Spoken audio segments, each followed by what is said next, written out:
Radhe Radhe everyone. हम लोग stereo chemistry पढ़ रहे थे, उसमें हमने स्टीरियो केमिस्ट्री का एक बेसिक हमने फर्स्ट इंट्रोडक्शन वीडियो देखी, फिर हमने और भी उसमें चीज़ें आगे जैसे कि कॉन्फ़िगरेशन कन्फर्मेशन क्या होता है, उनका कन्वर्जन वगैरह भी हमने देखा। अब हम लोग पढ़ने वाले हैं नॉमेनक्लेचर। स्टीरियो केमिस्ट्री में हम लोग कंपाउंड्स का नॉमेनक्लेचर करते कैसे हैं, तो देखिए दो तरीके होते हैं नॉमेनक्लेचर करने के, दो मेथड्स हैं। एक मेथड होता है एब्सोल्यूट मेथड, ठीक है, एक एब्सोल्यूट मेथड होता है और एक होता है रिलेटिव मेथड, ठीक है। आप लोग पूरा लिखा करिए, एब्सोल्यूट मेथड और रिलेटिव मेथड ही लिख लो भैया।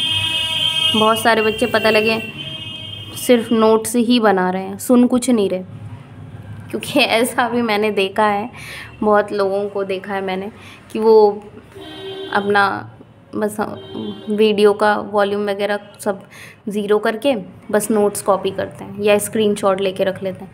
कोई मतलब नहीं है, आप सुनेंगे नहीं, समझेंगे नहीं तो कुछ होने वाला नहीं है। कंपटीशन चल रहा है, फॉर्म आते रहेंगे, बच्चे जिनको सिलेक्शन लेना है वो मेहनत करके सिलेक्शन ले भी लेंगे। आपका कुछ होने वाला नहीं, जिन्हें नहीं मेहनत करनी उनका तो कुछ भी नहीं हो सकता।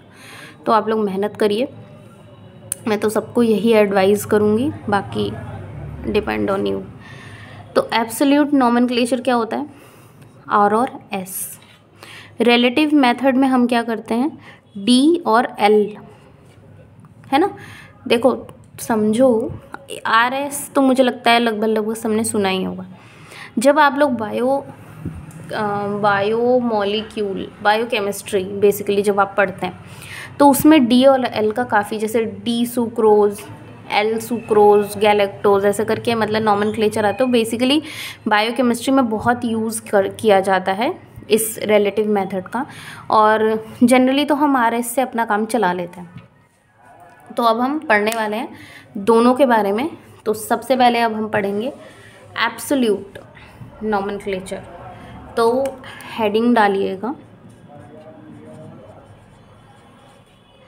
एब्सोल्यूट नॉमेनक्लेचर या एब्सोल्यूट मेथड, कुछ भी जो आप लिखना चाहें अपनी कॉपी में।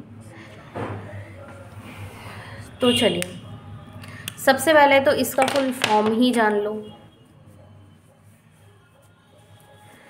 तो देखिए एक CIP रूल होता है, बुक्स आप लोग किसी भी बुक को उठा के पढ़ेंगे तो आपको उसमें ये मिलना ही मिलना है।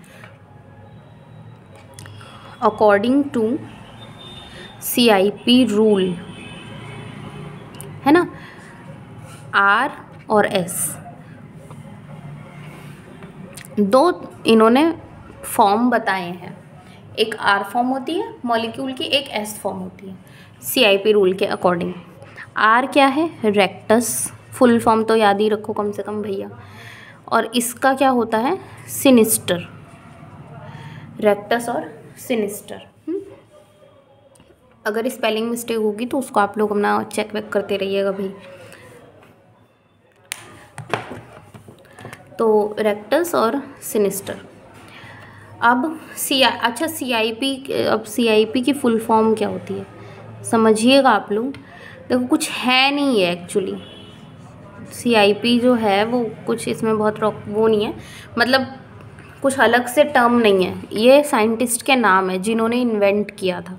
3 लोग थे, एक लोग थे प्रीलॉग, एक लोग इन गोल आई थिंक, और एक थे काहन।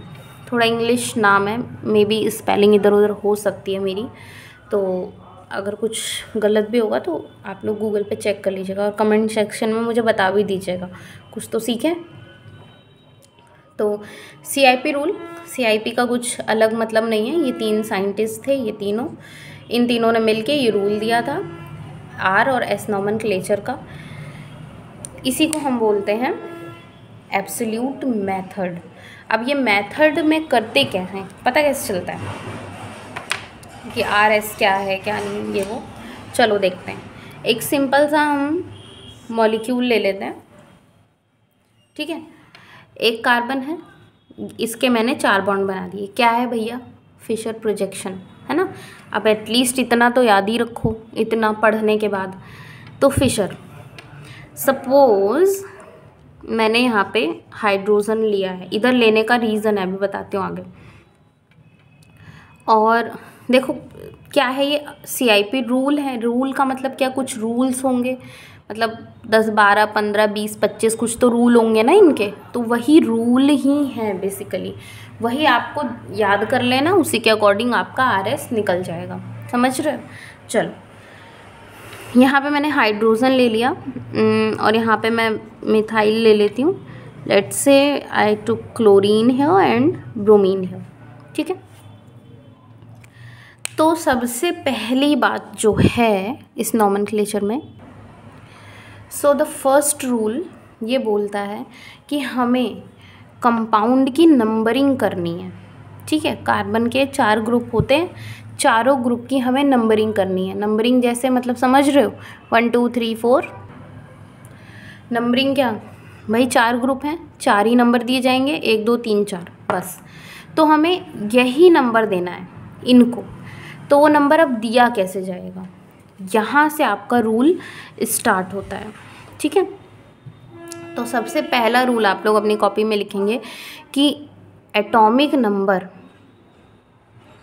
देखो मैं लिख ही देती हूँ, the group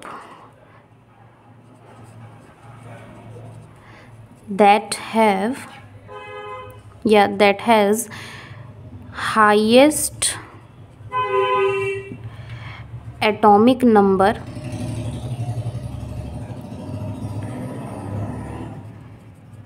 should be first priority। समझ रहे हो कि मतलब वो ग्रुप जिसका एटॉमिक नंबर सबसे ज़्यादा होगा उसको फर्स्ट प्रायोरिटी देंगे, मतलब उसको फर्स्ट नंबर 1 नंबर दिया जाएगा। तो इसमें सबसे ज़्यादा देखो, हाइड्रोजन का तो सबसे कम ही होता है, एटॉमिक नंबर 1 होता है लेस, कार्बन का 12, क्लोरीन का 17 और ब्रोमीन का आई थिंक 35 होता है। तो सबसे ज़्यादा किसका है? ब्रोमीन का। तो हमने इसको नंबर दे दिया 1। समझ रहे हो? हाइड्रोजन का सबसे कम होता है, इसको 4 दे दिया। फिर हमारा क्लोरीन आता है, उसके बाद आता है हमारा कार्बन। इतना समझ में आ गया? ठीक है, चलो। तो ये हमारा फर्स्ट रूल है, उसके अकॉर्डिंग हमने नंबरिंग कर दी। अब इसको घुमाते हैं। घुमाएंगे ऐसे, पहले हम 1 पे थे, फिर 2 पे, फिर 3 पे। एरो क्या बनाया? क्लॉकवाइज बना। क्लॉकवाइज जब बना तो ये क्या है भैया? R, कॉन्फ़िगरेशन R है। समझ में आया? ये हमारा फर्स्ट रूल कहता है।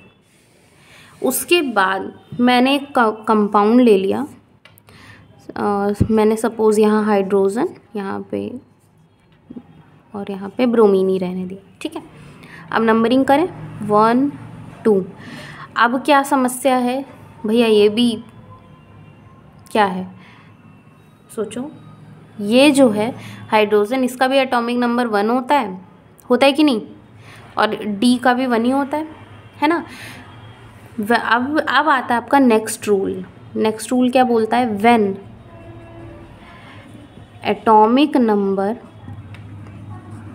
Become same then go to atomic mass, ठीक है। The higher atomic mass should be on first priority. समझ पा रहे हो? तो एटॉमिक नंबर सेम हो गया, तो अब हम किस पे मूव करेंगे? एटॉमिक मास पे। अब एटॉमिक मास हाइड्रोजन का 1 होता है, ड्यूटेरियम का 2 होता है ना भाई। देखो हाइड्रोजन के 3 आइसोटोप होते हैं, हाइड्रोजन, ड्यूटेरियम, ट्राइटियम। इसके atomic number same but atomic mass ऐसे। तो सबसे ज़्यादा मास ट्राइटियम का होता है, फिर ड्यूटेरियम का, फिर हाइड्रोजन। तो एटॉमिक मास ज़्यादा है, तो इसको नंबर 3 और ये नंबर 4 पे आएगा, ठीक है। 1 2 3 क्लॉकवाइज है R, ठीक। R जो है आपका, इसको पहले लिखिए कॉपी में अपने। जहाँ पे रेक्टस सिनिस्टर लिखा है वहीं पे लिख लेना। आर आपका क्लॉकवाइज है, रोटेशन है ना, क्लॉकवाइज, और एस आपका एंटी क्लॉकवाइज, ठीक है ना। इसको मेंशन करो अपनी कॉपी में। तो ये आपका एक तरीका हो गया। ये आपका मैंने दो रूल बताए। पहला रूल क्या बोलता है कि एटॉमिक नंबर के अकॉर्डिंग आप प्रायोरिटी डिसाइड करेंगे। अगर एटॉमिक नंबर सेम हो जाता है then go to the atomic mass and then decide the priority according to the atomic higher atomic mass, ठीक है। तो ये मैंने आपको बताया। अब थोड़ा सा हम आगे बढ़ते हैं इस रूल के बारे में। देखो इस वीडियो में तो हम बेसिक मतलब एब्सोल्यूट मेथड को पूरा समझ लेंगे, फिर हम आगे इसको अप्लाई करेंगे, है ना। एप्लीकेशंस ऑफ एब्सोल्यूट मेथड को हम देखेंगे अलग अलग वीडियोस में, कि उसको फिशर पे अप्लाई करके देखेंगे, उसको वेज प्रोजेक्शन पे अप्लाई करके देखेंगे, समझ रहे हो। तो अभी एब्सोल्यूट मेथड को समझते हैं।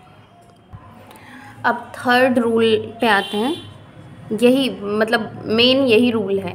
दो समझ ली, तीसरा और समझ लो बस। इसके बाद एग्जांपल्स, ये रूल इंपॉर्टेंट है, इससे रिलेटेड एक दो एग्जांपल्स को देखेंगे, उसके बाद हम अप्लाई करेंगे, ठीक है। तो थर्ड रूल क्या कहता है, if same atoms are attach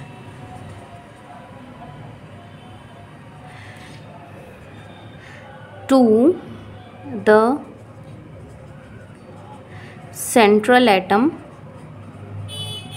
अगर सेंट्रल एटम पे सेम एटम अटैच है, दो मतलब 4 बॉन्ड है, 4 में से 2 बॉन्ड या 3 बॉन्ड पे सेम एटम अटैच है, then go to next atom and decide priority according to the atomic mass and atomic number। समझ रहे हो, ये आपका थर्ड रूल है। बहुत इंपॉर्टेंट है, बहुत इंपॉर्टेंट है, बहुत इंपॉर्टेंट है। 3 मैंने रूल बताए, तीनों के तीनों महा इंपॉर्टेंट हैं, समझ रहे हो। अब इस रूल पे कुछ क्वेश्चंस को सॉल्व करते हैं ताकि आपको क्लियर हो जाएगी कुछ छोटी छोटी चीज़ें। तो ये एक एग्ज़ाम्पल मैंने आपके सामने सिंपली लिया है। इसमें आप लोग देख रहे हैं, देखो अगर एग्ज़ाम में इस टाइप का कोई भी एग्ज़ाम्पल है तो सबसे पहले कार्बन के जो बॉन्ड है इनको ओपन कर लीजिए आप इस तरीके से, ताकि आपको गलती होने का बिल्कुल चांस ना रहे, क्योंकि कंपटीशन है, तुरंत नेगेटिव मार्किंग हो जाती है।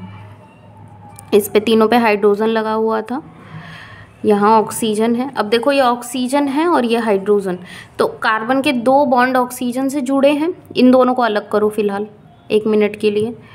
इन 2 बॉन्ड अपने समझने के लिए मैं बता रही हूँ, 2 बॉन्ड 4 बॉन्ड होते हैं, ये ऑक्सीजन माइनस कुछ नहीं, सिर्फ ऑक्सीजन 2 बॉन्ड है, दोनों ऑक्सीजन से लगे। यहाँ पे आई थिंक COOH लगा हुआ था ना, ठीक है। COOH कैसे लिखा जाता है, इसी तरीके से। अब इन दोनों बॉन्ड को अलग करो अपने समझने के लिए, ठीक है, अभी के लिए अलग कर लिया। अब आप देख रहे हैं, अब नंबरिंग करनी है, कैसे करेंगे, ये भी कार्बन है, ये भी कार्बन है, ये भी कार्बन है और ये भी कार्बन, सारे के सारे सेम है। तो अभी मैंने थर्ड रूल में मेंशन कराया है कि if central atom is attached to the same kind of atom, then move to next atom and decide the priority according to atomic mass and atomic number। Sorry, atomic number से पहले decide होगा फिर atomic mass. देखो carbon, इसको 1 दे दिया, इसको 2, इसको suppose carbon की बाद में नंबरिंग अभी नहीं कर रही, कार्बन ये फर्स्ट कार्बन, ये सेकंड कार्बन, ये थर्ड कार्बन, ये फोर्थ कार्बन, ठीक है। चलो कार्बन 1, कार्बन 2, कार्बन 3 दिख नहीं रहा इधर, कार्बन 1, कार्बन 2, कार्बन 3 और कार्बन 4, ठीक है। ये 4 कार्बन हैं, 4 ग्रुप से जुड़े हैं, फर्स्ट सेकंड थर्ड लिख दूं मैं, ठीक है, ग्रुप को आपके समझने के लिए बना रही हूँ मैं ये टेबल। देखो फर्स्ट कार्बन के 3 ग्रुप हैं, तीनों सेम है हाइड्रोजन, कोई दिक्कत नहीं है। सेकंड कार्बन पे आओ, 2 ऑक्सीजन 1 हाइड्रोजन है, तो थर्ड प्रायोरिटी हाइड्रोजन की जाएगी। ये दोनों ऑक्सीजन आपके सेम है, हमने लिख दिया। थर्ड कार्बन पे आते हैं, ये ऑक्सीजन है, ये भी ऑक्सीजन है और थर्ड OH है, ठीक है। तो ये ऑक्सीजन थर्ड OH हो गया, ठीक है। ये वाला जो कार्बन है 3 बॉन्ड अलग अलग से, तो हाइड्रोजन तो लास्ट जाएगा, फिर ड्यूटीरियम और ब्रोमीन सबसे पहले, क्योंकि एटॉमिक नंबर ज़्यादा है, ठीक है। अगर अच्छा OH और इन दोनों में कैसे हमने डिफरेंशिएट किया, देखो समझाती हूँ। सबके बॉन्ड ओपन कर दीजिए। ये एक ऑक्सीजन है एक ही ऑक्सीजन बट डबल बॉन्ड ना, तो कार्बन 2 बॉन्ड ऑक्सीजन से जुड़ा है, थर्ड भी इसका ऑक्सीजन को ही है, तीनों सेम है, यहाँ पे तो तीनों सेम है, ठीक है। बट इस ऑक्सीजन का जो सेकंड बॉन्ड है बेटा, वो हाइड्रोजन से जुड़ा हुआ है। लेकिन इस केस में क्या हो रहा है कि दिख हमको 3 रहे ना, बट है तो ऑक्सीजन एक ही। एक ऑक्सीजन का जो डबल बॉन्ड है, वो दूसरा वाला बॉन्ड जो है वो कार्बन से जुड़ा है। सपोज एक इसका जो बॉन्ड है कार्बन से, तो ये दोनों कार्बन से जुड़े हैं और ये हाइड्रोजन से, तो प्रायोरिटी ऑब्वियसली इन दोनों को जाएगी यहाँ पे, इसलिए मैंने OH को लास्ट दिखाया है। समझ में आ गया? अब यहीं से आपका फाइनल हो जाएगा। देखो C4 है, ब्रोमीन है, फर्स्ट प्रायोरिटी, इसको नंबर 1 दिया जाएगा। ऑक्सीजन दोनों सेम, ये यहाँ पे फर्स्ट पे हाइड्रोजन, इसको 4 दे दो, ख़त्म बात। C1 4 पे, ये जो है 4 पे, अरे C4 जो है 1 पे, डन।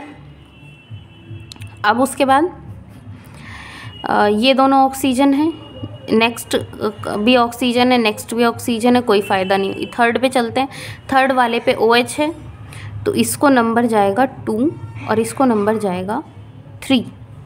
समझ गए? इस तरीके। अब इसकी नंबरिंग कर दो। C4 को 1 नंबर हम दे रहे हैं, ये ग्रुप, C1 4th, C3 अरे C2 जो है वो 3rd नंबर पे है, C3 जो हमारा है 2nd नंबर पे, ठीक है। इतना समझ में आया? अब देखिए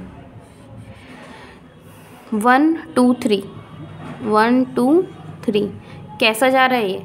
एंटी क्लॉकवाइज, मतलब S है। बट का एक रूल और आप समझिएगा, जो 4th ग्रुप होता है that should be on wedge. जो 4th ग्रुप होता है वो हमेशा वेज पे होना चाहिए। अगर वो वेज पे नहीं है, प्लेन में है, डैश में है, कहीं भी है, तो आप इसको वेज पे, तो ये जो आपका नॉमेनक्लेचर है चेंज हो जाएगा। ये भी एक रूल है, अब इसमें समझ लो रूल सारे। तो ऐसा आया हमारा, 4th हमारा होना चाहिए यहाँ पे, क्योंकि भैया यही तो वेज है, यही वाला पार्ट इसका वेज है कि नहीं वेज है, तो 4th जो है हमारा यहाँ होना चाहिए। बट है क्या 4th यहाँ पे, तो S आना चाहिए, आया भी है, बट ये चेंज हो जाएगा R में, और R ही राइट होगा, ठीक है। ये होता है 3rd रूल जो मैंने अभी आपको बताया, कि जब सेम एटम अटैच हो जाएगा तो नेक्स्ट एटम पे मूव करेंगे, ठीक है। एक एग्जांपल और है, बहुत अच्छा एग्जांपल है, इसीलिए मैंने सोचा आपके साथ उसको डिस्कस किया जाए। बहुत ही अच्छा एग्जांपल है, मुझे काफ़ी पसंद आया। वो थोड़ा सा लोन पेयर से रिलेटेड है ना।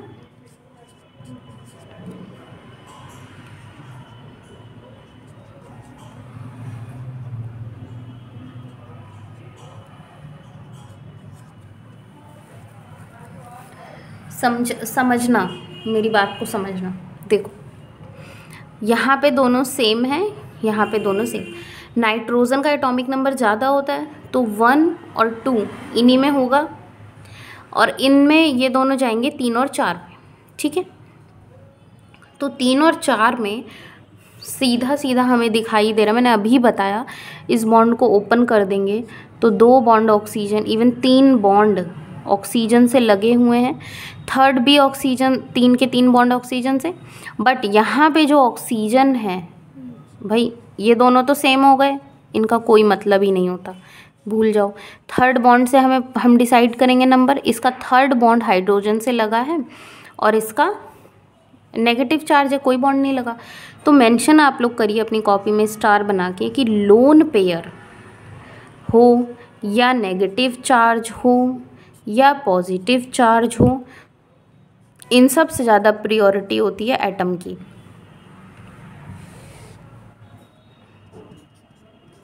लोन पेयर से ज़्यादा प्रायोरिटी होती है एटम की। लोन पेयर नेगेटिव चार्ज वही लगभग वही बात।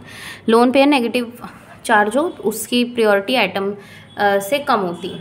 तो यहाँ पे नेगेटिव चार्ज है और यहाँ पे एटम है, हाइड्रोजन एक एटम है प्रॉपर, तो इसको नंबर देंगे 3 और ये नंबर हो जाएगा आपका 4। ठीक है, अब इनमें कैसे डिसाइड करें कौन सा 1 है कौन सा 2 है। देखो इस पे क्या है, लोन पेयर। अगेन मैं फिर से बताना चाहूँगी, जब तक आप लोग बॉन्ड्स को ओपन अप नहीं करेंगे तब तक कन्फ्यूजन क्लियर नहीं होगी, और एग्ज़ाम में नेगेटिव मार्किंग अगर हुई तो नंबर पक्का कटने वाला है। अभी नया सीख रहे हैं तो ओपन करके बॉन्ड्स को लिखिए। जब बहुत मेहनत कर लेंगे, अच्छे से प्रैक्टिस हो जाएगी नॉमेनक्लेचर पे, तब आप भले इसे मत ओपन करिएगा बॉन्ड्स, बट फ़िलहाल तो ओपन ही करिए।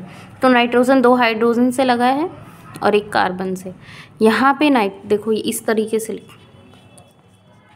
1 2, first nitrogen second nitrogen. Nitrogen के कितने 3 बॉन्ड होते हैं।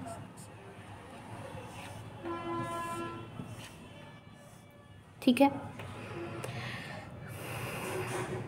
पहला हाइड्रोजन हाइड्रोजन, 2 हाइड्रोजन, यहाँ पे भी हाइड्रोजन, डन।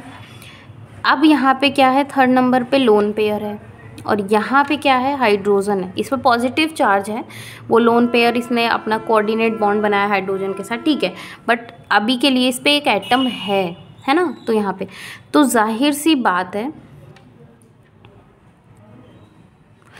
नहीं ये 2 है, ये 1 है, थोड़ा सा 1। फर्स्ट नाइट्रोजन पे 3 हाइड्रोजन है और सेकंड वाले पे 2 ही हैं। तो फर्स्ट नाइट्रोजन की प्रायोरिटी 1 हो गई, इसकी 2 हो गई, ऐसे हम डिसाइड करते हैं। ठीक है, अब देखिएगा 1 से 2 3, तो आ क्या रहा है S, और 4th हमारा वेज पे होना चाहिए, इधर राइट साइड में इसी पे है। तो हमारा नॉमेनक्लेचर यही सही है, चेंज नहीं करना है। समझ पा रहे हो। तो जैसे मैंने आपको क्या बताया अभी कि लोन पेयर से ज़्यादा प्रायोरिटी एटम की होती है, वैसे ही सिस की प्रायोरिटी ज़्यादा होती है ट्रांस से, नॉमेनक्लेचर के केस में। ये नॉमेनक्लेचर की बात कर रही हूँ मैं, ठीक है। जैसे समझो कैसे, जैसे ये है, यहाँ पे मैंने यहाँ पे एक हाइड्रोजन लगता है, एक और हाइड्रोजन लगा लूँ। यहाँ पे सिस है, ये हाइड्रोजन, जैसे कोई एल्कीन लग गया, मतलब समझो मेरी बात, यहाँ पे एल्कीन मैंने लगा दिया। तो यहाँ पे ये सिस था और एक सपोज मैं ट्रांस बना दे रही हूँ, ठीक है, और यहाँ पे हमने कुछ लगा दिया ऐसे। तो अब देखिएगा हम नंबरिंग करेंगे कैसे। अब इसमें क्या है, पहले तो बीच से पार्टीशन कर दूँ। ये वाला कार्बन सिस से अटैच है और यहाँ पे ट्रांस एल्कीन से अटैच है ना। तो सिस की प्रायोरिटी ऑब्वियसली, सिस की जो प्रायोरिटी है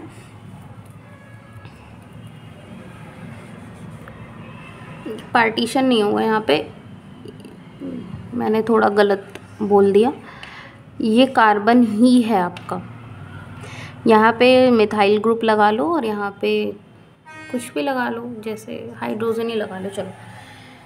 तो नहीं, हाइड्रोजन नहीं, 4 यहाँ पे आ जाएगा तो फिर वही पंगा पड़ेगा। चलो इस पर क्लोरीन लगाओ, इसको 1 दे दिया भाई, यहाँ पे कार्बन है, यहाँ पे भी कार्बन ही है ना, तो इसको भी हाइड्रोजन करो ताकि अब नंबरिंग में। तो यहाँ पे 1, ठीक है। अब 2 3 किसको जाएगा, देखो फिर से ये 4 आ रहा है,